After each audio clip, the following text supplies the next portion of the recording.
ကဲအားလုံးမင်္ဂလာပါတာလီစောပါဒီနေ့မှာတော့ကျွန်တော် Facebook page ကနေပြီးတော့ဒီညီလေးတယောက်မေးထားတာပေါ့နော်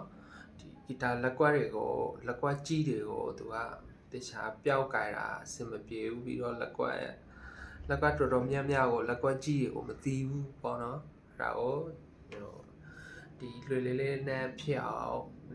လေးကွက်ဒီတစ်ခုကလေးကွက်စီလက်ကွက်ကြီးတွေကိုကျွန်တော်သင်ပေးတော့မှာပေါ့နော်ပထမဆုံးကိုတို့သင်မဲ့ကွက်တွေကကြတော့ဒီမှာ C ရဲ့နောက်ပြီးတော့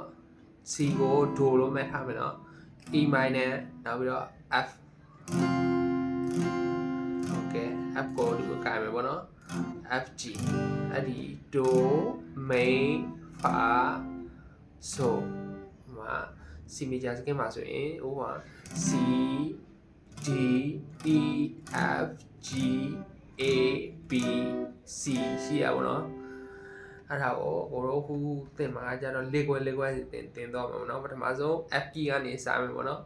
Okay F ကွက်ကကြတော့ဒီမှာထောက်ကွက်ပုံစံမျိုးကိုင်မယ်ပေါ့နော်ထောက်ကွက်ပုံစံမျိုးကိုင်မယ်လက်ချောင်းကလက်ညှိုးကအကုန်လုံးဒီ5ကြိုး6ကြိုး1ကြိုး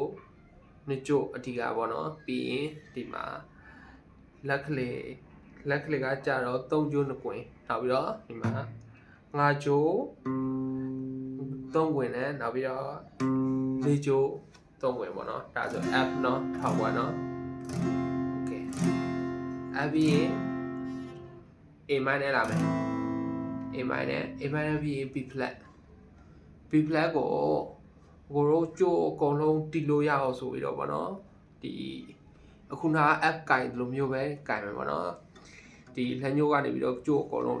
ကင်ထားမယ်ပြီးတော့ဒီလက်သက်ကြီးကြတော့4ကြိုး3ကြိုး4ကြိုးဒီလက်ကွာကြတော့နည်းနည်းဟိုခက်တဲ့ထင်မှာတော့ပါတယ်ဒါပေမဲ့ပုံမှန်လေးလေ့ကျင့်သွားမယ်ဆိုရင်2လ3လလောက်နေတီးတဲသွားမှာဗောနော်အချိန်တော့ဒီလောက်ပေးရမယ်ပထမတော့အသံမထွက်တာတွေအသံဒီပိတ်သံတွေကြိုးမမင်းသံတွေထွက်မှာပေါ့နော်ဖြည်းဖြည်းနဲ့အသံအကြည့်လေးထွက်လာမယ်ဒါဆိုရင် B flat ပေါ့နော် F A minor B flat နောက်ပြီးတော့ C ကိုကြတော့အကိုတို့ဒီလိုမျိုးမကိုင်ဘူးရိုး C ကိုမကိုင်ဘူးလက်ကွက်ကြီးတွေကိုကိုင်တက်အောင်ဖြစ်လို့လက်ကွက်ကြီးနဲ့ပဲကိုင်မှာပေါ့နော်အဲ့ဒါဆိုရင်အကိုတို့ဒီမှာ B flat ကိုတကွက်ကြော်လိုက်မယ်တကွက်ကြော်ရဲဆိုတာဥပမာဒီမှာတကွက်ရှိရပေါ့နော်အဲ့ဒီတကွက်ကိုကြော်ပြီးတော့ဒီနေရာရောက်တော့မှာပေါ့နော်3ပါးနဲ့ရောက်တော့မှာပေါ့နော်ဥပမာဒီမှာ B flat ဆိုရင်ဒီမှာ C ဖြစ်တော့မယ်အဲ့ဒါဆိုရင်အဲ့ဒီလောက်ကိုပထမဆုံးလေ့ကျင့်မယ်ဒီလက်ကွက်ကြီးကလည်းပဲလေ့ကျင့်မယ်နော်တစ်ခေါက်လေ့ကျင့်လို့ရတယ်ပြီးတော့ကိုတီလို့အဆင်မပြေတဲ့လက်ခတ်တစ်ခုနဲ့လေ့ကျင့်လို့ရတယ်ဟိုမှာပထမဆုံးဆိုတစ်ခေါက်လေ့ကျင့်မလို့ F A minor B flat ပြီးတော့တကွက်ကြော်မှာ C ကြီးမယ်အဲ့ဒါကို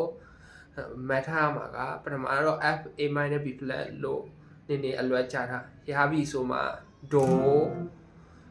main minor main နောက်ပြီးတော့ Fa So Do main Fa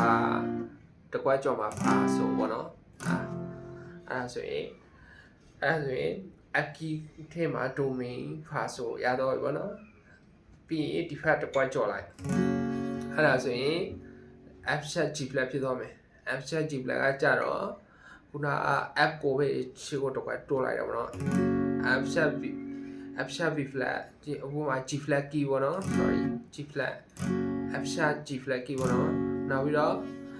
F sharp G flat key မှာသူအောက်မှာရှိမယ်ဒီမျိုး B minor ပုံစံမျိုးပဲရှိမယ်ပေါ့နော်တကွက်နေရက B flat minor လာမယ် G flat B flat minor နောက်ပြီးတော့ခုနက B flat ကိုကိုင်ရဲ့ပုံစံအတိုင်းပဲကိုင်မယ်အဲ့ဒါဆိုရင် B နောက်ပြီးတော့တကွက်ကြော်လိုက်မယ်အဲ့ဒါဆိုရင်ဒီမှာD flat ဖြစ်တော့ပြီ G flat B flat minor နောက်ပြီးတော့B တကွက်ကြော်မှာC sharp D flat အဲ့ဒီကွက်လည်းခုနကလက်ခတ်တို့ဖူးနဲ့လေ့ကျင့်မှာပေါ့နော်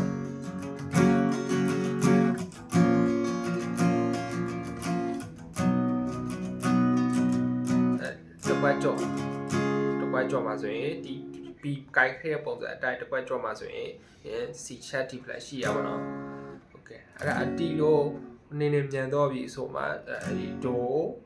main minor fa ဆိုအဲ့လိုမျိုးဖြစ်ဖြစ်ချင်းအလွယ်ကြပြီးတော့လေ့ကျင့်တော့မှာပေါ့နော်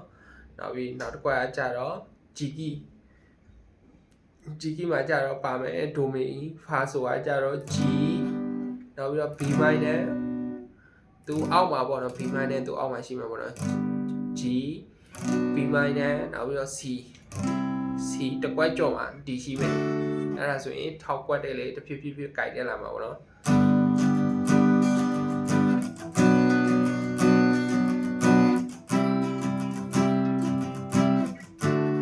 တစ်ကွက်ကြော်အဲ့ဒါဆိုရင် G key မှာထောက်ကွက်တဲ့ဟိုကြိုက်လို့ရတယ်ပေါ့နော် do လက်ကွက်ကြီးတွေကြိုက်လို့ရတယ် do main minor fa ဆို G key ရတော့ပြီဆိုမှနောက်ထပ်တခြားတကီးလေးလာမှာနော်နောက်တစ်ခုနောက်ထပ်ကီးကကြတော့ G sharp G sharp A flat key G sharp A flat key မှာ do main fa ဆိုပေါ့နော်ဒါ do နောက်ပြီးတော့အခုနစောစောတော့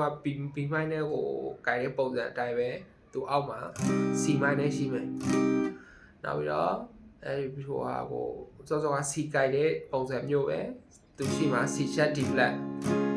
တကွက်ကြော်မှာ D sharp E flat နော်ဒီမှာလေးဝင်မြောက်နေရနော်အဲ့ဒါကိုလည်းဖြည်းဖြည်းချင်းလေ့ကျင့်မယ်ကီးတစ်ခုကိုဥပမာအခုမှစားလေ့လာနေညီလေးတွေဆိုရင်ကီးတစ်ခုကိုဟိုနေဆုံးတရက်နေလောက်လေ့ကျင့်ပေါ့နော်ဒိုမီဖာဆိုအဲ့ဒါမှအနေနဲ့မန်မိလာမယ်လက်ကွက်တွေလေးဟိုဟာအလွယ်ရအောင်ပေါ့နော်ဒီကွက်ဆိုရင်G sharp A flat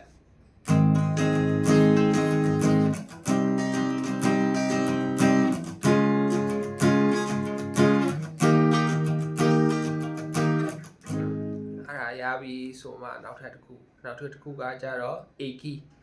A အဲ့ဒီစောစောတော့ C minor ကိုက်ခဲတဲ့ပုံစံအတိုင်းပဲเนาะဒါကြတော့ C sharp D flat minor ခေါ်တယ်ပေါ့နော်ဒီမှာငါးခွင်မြောက်ရောက်နေပြီပေါ့နော် A key ကကြတော့ A C sharp D flat minor နောက်ပြီးတော့ D နောက်ပြီးတော့ E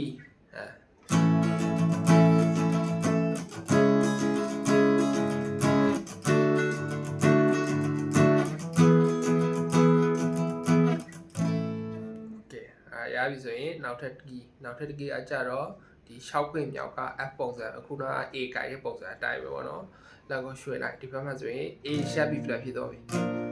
A sharp B flat နောက်ပြီးတော့ D minor နောက်ပြီးတော့ဒီမှာ E flat နောက်ပြီးတော့တစ်ကွက်ကြော့မှာ F ရှိမယ်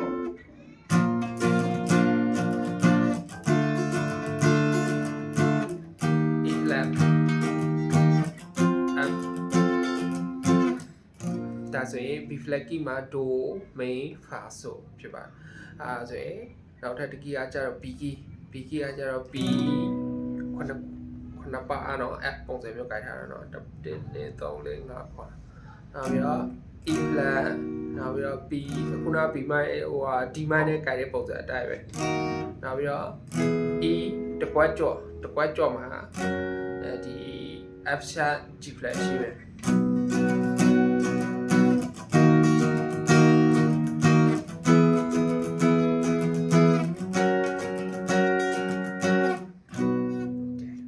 ပြီးလို့ရှိရင် C key မှာစောစောတော့ကိုင်ခဲ့တဲ့ဒိုမိဖာဆို C E minor F G ကိုဒီနာတိမယ်လေ့ကျင့်မှာပေါ့နော် C ရှိခွင့်မြောက်ကတော့ C E minor F G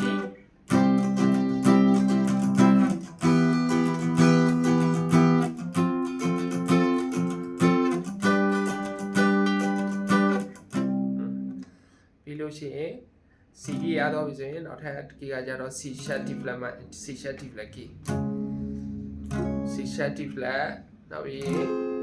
ဒါအကြတော့ F minor နောက်ပြီးတော့ဒါအကြတော့F sharp G flat နောက်ပြီးတော့ G sharp F flat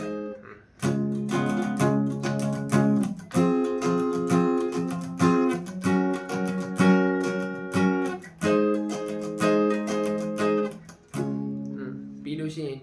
D key မှာကျတော့ D နောက်ပြီးတော့ဒီမှာ G sharp sorry F sharp G flat minor နောက်ပြီးတော့ G A do re fa so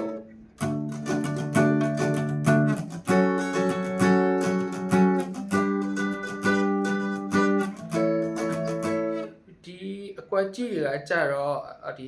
hall guitar နဲ့တာဟိုအသိပြီးတော့ဟိုတီးရတာအဆင်မပြေ electric guitar နဲ့ဆိုရင်ဒီမျိုးမကြိုက်တော့ဘူးပေါ့နော်ဒီမျိုးပုံစံ